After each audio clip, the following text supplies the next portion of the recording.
दरभंगा में तारालाही गांव में चाय की दुकान पर अपराधियों ने अंधाधुंध फायरिंग की, जिसमें 2 लोगों की मौके पर ही मौत हो गई, जबकि तीसरा शख्स गंभीर रूप से घायल हो गया।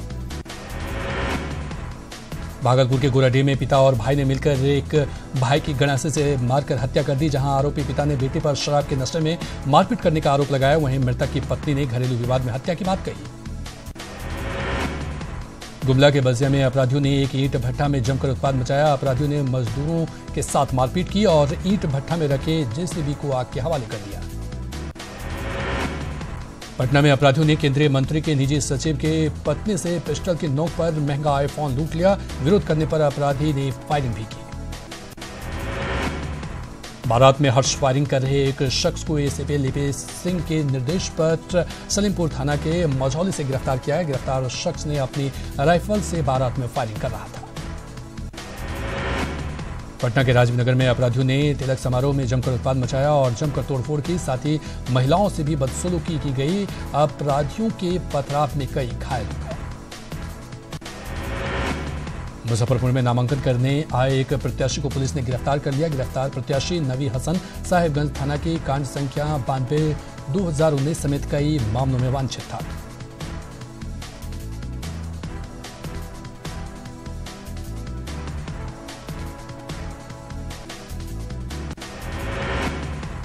नवादा में वोटिंग के दौरान एक महिला के साथ मारपीट की गई थी। मामले को लेकर पीड़ित ने महिला आयोग का दरवाजा खटखटाया है। झारखंड में जैक ने 8वीं बोर्ड का रिजल्ट घोषित कर दिया है। लगभग 85% छात्र छात्राओं ने सफलता पाई है। हजारीबाग में सबसे ज्यादा 91% बच्चे पास हुए। तेज प्रताप यादव के जन्मदिन के बहाने लालू परिवार में मंगलवार को भरत मिलाप हुआ। तेजस्वी यादव अचानक अपने बड़े भैया के आवास पर पहुंचे और केक काटकर सीक्रेट गिफ्ट भी दिया। दोनों ने कहा कि उनके बीच कोई मतभेद नहीं है। आरोपों प्रत्यारोपों के बीच दूसरे चरण का चुनाव प्रचार मंगलवार की शाम थम गया। 18 अप्रैल को बिहार की 5 सीटों के साथ देश भर में 97 सीटों पर वोट डाले जाएंगे। मतदान को लेकर प्रशासनिक तैयारी पूरी कर ली गई है। मोदी टाइटल पर राहुल गांधी के बयान पर पीएम ने पलटवार किया। वहीं सुशील मोदी भी मानहानि का केस करने की बात कही है। कर्नाटक की रैली में राहुल गांधी ने विवादित बयान दिया था। लखनऊ से राजनाथ सिंह के मुकाबले अभिनेता शत्रुघ्न सिन्हा की पत्नी पूनम सिन्हा महागठबंधन की उम्मीदवार होंगी। पूनम ने लखनऊ में एसपी की सदस्यता ली। सुपौल के हाई स्कूल मैदान में नीतीश कुमार ने जनसभा को संबोधित किया। उन्होंने जेडीयू प्रत्याशी दिलेश्वर कामत के लिए वोट मांगा। मुख्यमंत्री ने बिना किसी का नाम लिए आरजेडी पर निशाना साधा और कहा कि अब ढिवरी और लालटेन युग खत्म हो चुका है। मुजफ्फरपुर में केंद्रीय मंत्री रामविलास पासवान और चिराग पासवान ने जनसभा की और वैशाली लोकसभा सीट से एनडीए उम्मीदवार वीणा देवी को जिताने की अपील की। चिराग पासवान ने कहा कि फिर से नरेंद्र मोदी को पीएम बनाना है। मधुबनी में महागठबंधन के घोषित उम्मीदवार वीआईपी के बद्रेपुर में चुनाव मैदान में हैं। इसके बावजूद शकील अहमद ने यहां से नॉमिनेशन किया है। शकील को उम्मीद है कि कांग्रेस उन्हें उम्मीदवार घोषित करेगी। आरजेडी से नाराज अली अशरफ फातमी ने पार्टी के सभी पदों से इस्तीफा दे दिया है। उन्होंने 18 अप्रैल को मधुबनी से नॉमिनेशन की बात कही है। उन्होंने ये भी कहा कि अगर शकील अहमद को कांग्रेस का सिंबल मिल जाता है तो वो शकील अहमद के समर्थन में अपना नाम वापस ले लेंगे। सारण और महाराजगंज से महागठबंधन के प्रत्याशी के नामांकन के बाद छपरा में चुनावी सभा आयोजित की गई, जिसमें आरजेडी नेता तेजस्वी यादव भी पहुंचे। चुनावी सभा में तेजस्वी यादव ने सीएम नीतीश कुमार और पीएम मोदी पर हमला बोला।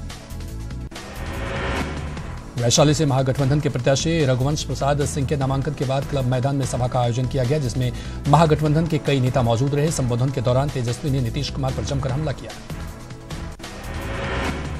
बेगूसराय में जनसंपर्क अभियान के दौरान मटिहानी प्रखंड के रामदेरी में लोगों ने सीपीआई उम्मीदवार कन्हैया कुमार का विरोध किया। स्थानीय युवाओं ने कन्हैया को वोट लेने से पहले लोगों का दिल जीतने की नसीहत दे डाली।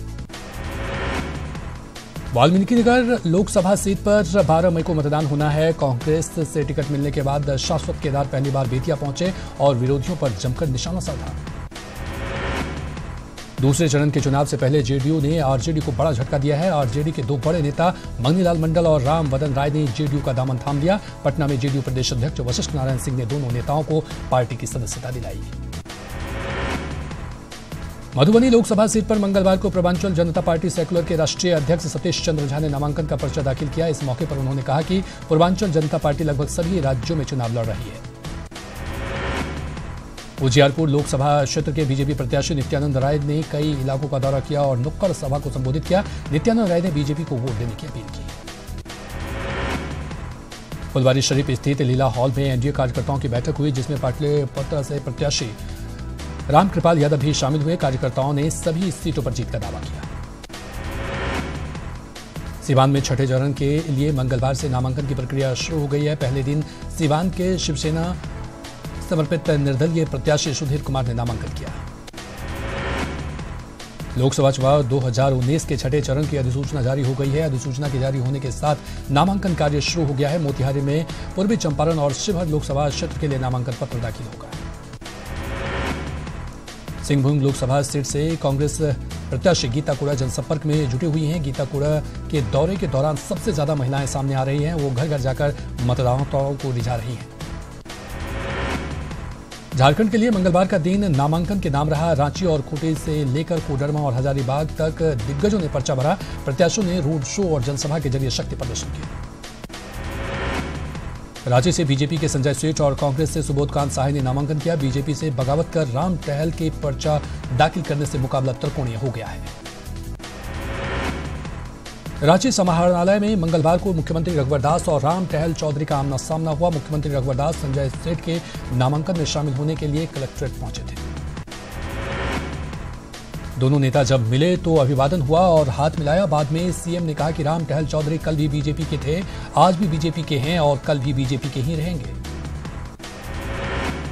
कोडरमा से बीजेपी प्रत्याशी अन्नपूर्णा ने नामांकन पर्चा दाखिल किया। खूंटी से अर्जुन मुंडा और कालीचरण मुंडा ने भी नॉमिनेशन किया।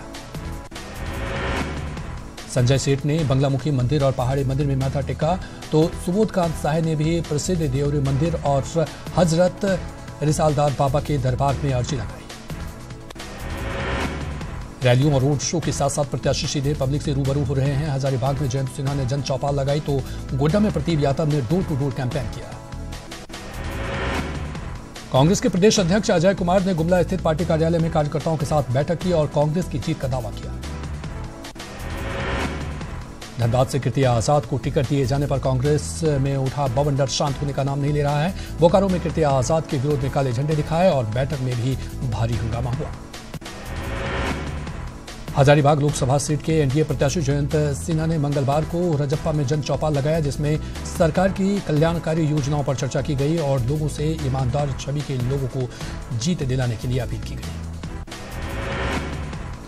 सिंहभूम सीट से तीसरी बार जीत के लिए बीजेपी प्रत्याशी लक्ष्मण गिलुआ जमकर पसीना बहा रहे हैं। शहर के कोसों दूर नक्सल प्रभावित गांव में गिलुआ घर घर जाकर चुनाव प्रचार कर रहे हैं। सिंहभूम लोकसभा के बीजेपी प्रत्याशी लक्ष्मण गिलुआ ने सरायकेला लोकसभा प्रत्याशी चुनावी कार्यालय का उद्घाटन किया और फिर कार्यकर्ताओं के साथ बैठक की और कार्यकर्ताओं को गांव गांव तक अभियान चलाने की सलाह दी। जेएमएम के कार्यकारी अध्यक्ष हेमंत सोरेन संथाल परगना के दौरे पर हैं। इसी क्रम में मंगलवार को वो दुमका पहुंचे, जहां हवाई अड्डे पर पार्टी कार्यकर्ताओं ने उनका गर्मजोशी से स्वागत किया। गोड्डा लोकसभा के महागठबंधन प्रत्याशी प्रदीप यादव ग्रामीण इलाकों में जनसंपर्क अभियान चला रहे हैं। मंगलवार को जरमुंडी विधानसभा क्षेत्र के बाराकोल समेत कई पंचायतों में अभियान चलाया। जमशेदपुर में भारतीय जनता पार्टी संचालन समिति की मंगलवार को पहली बैठक हुई, जिसमें भारतीय जनता पार्टी के सांसद विद्युत वरण महतो समेत कई नेताओं ने जीत की रणनीति बनाई। बीजेपी प्रत्याशी प्रदीप प्रभाकर ने देवघर में कहा कि केंद्र की मोदी सरकार ने संथाल के विकास की काफी योजनाएं दी हैं। उन्होंने गोड्डा सांसद निशिकांत दुबे के काम की भी तारीफ की है। जेवीएम अध्यक्ष बाबूलाल मरांडे ने गिरिडीह के बरगंड में पार्टी के चुनाव कार्यालय का उद्घाटन किया और कार्यकर्ताओं को सुबह में अटेंडेंस बनाकर क्षेत्र में जाने का निर्देश दिया। साहिबगंज में कांग्रेस नेता आलमगीर आलम ने कहा कि राजमहल लोकसभा सीट समेत प्रदेश की सभी सीटों पर महागठबंधन की जीत होगी और एनडीए को सीटों के लाले पड़ जाएंगे। बांका में चुनाव प्रचार का शोर थमने के बाद प्रत्याशी अब डोर टू डोर कैंपेन में जुट गए हैं। वहीं प्रशासन ने 18 अप्रैल को होने वाले मतदान को लेकर पूरी तैयारी कर ली है। भागलपुर जिला प्रशासन ने चुनाव की पूरी तैयारी का दावा किया है। जिले में कुल 8 सखी बूथ बनाए गए हैं, जहां महिला मतदान कर्मी के द्वारा ही चुनाव कराया जाएगा। भागलपुर में निष्पक्ष और भयमुक्त मतदान कराए जाने को लेकर पुलिस की ओर से फ्लैग मार्च किया गया। डीएम प्रणव कुमार और सीनियर एसपी आशीष भारती के नेतृत्व में पुलिस लाइन से पूरे शहर में फ्लैग मार्च किया गया। न्यूज 18 की मुहिम बटन दबाओ देश बनाओ को जमशेदपुर के विवेकानंद सेवा संस्थान ने अपना मुहिम बना लिया है। संस्थान के लोगों ने सिद्धगोड़ा के 10 नंबर बस्ती में घर घर जाकर लोगों से अपील की, पहले मतदान करें फिर जलपान करें। मुंगेर में 100% मतदान के लिए स्वीप कार्यक्रम के तहत मतदाता जागरूकता अभियान चलाया जा रहा है। इस कड़ी में मंगलवार शाम को डीएम राजेश मीणा के नेतृत्व में कैंडल मार्च निकाला गया। सिंहभूम लोकसभा क्षेत्र में 12 मई को मतदान होना है और प्रत्याशियों के नामांकन को लेकर अधिसूचना जारी कर दी गई है। 23 अप्रैल तक नामांकन होगा। छपरा में दिघवारा के गंगा घाट पर गेहूं की फसल में आग लगने से करीब 12 बीघे में लगी फसल नष्ट हो गई, जिससे किसानों को भारी नुकसान हुआ है। नवादा जिले में लगभग 15 बीघा जमीन में लगे गेहूं के खेत में आग लग गई, जिसके कारण लाखों रुपए के तैयार गेहूं की फसल जलकर खाक हो गई।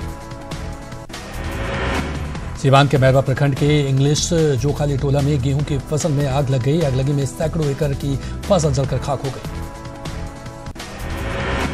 रांची के जगन्नाथपुर थाना क्षेत्र से शहीद मैदान नाले से एक अज्ञात महिला का शव बरामद किया गया है। महिला के शरीर पर चोट के निशान हैं, जिसके दुष्कर्म के बाद हत्या की आशंका जताई जा रही है। गढ़वा की नगर उटारी थाना पुलिस ने तुलसी दामर घाटी से टीपीसी के एरिया कमांडर मनोज सिंह को गिरफ्तार किया है। पुलिस ने इसे वाहन चेकिंग के दौरान गिरफ्तार किया। अब वो एक आपराधिक घटना को अंजाम देकर फरार होने की फिराक में था।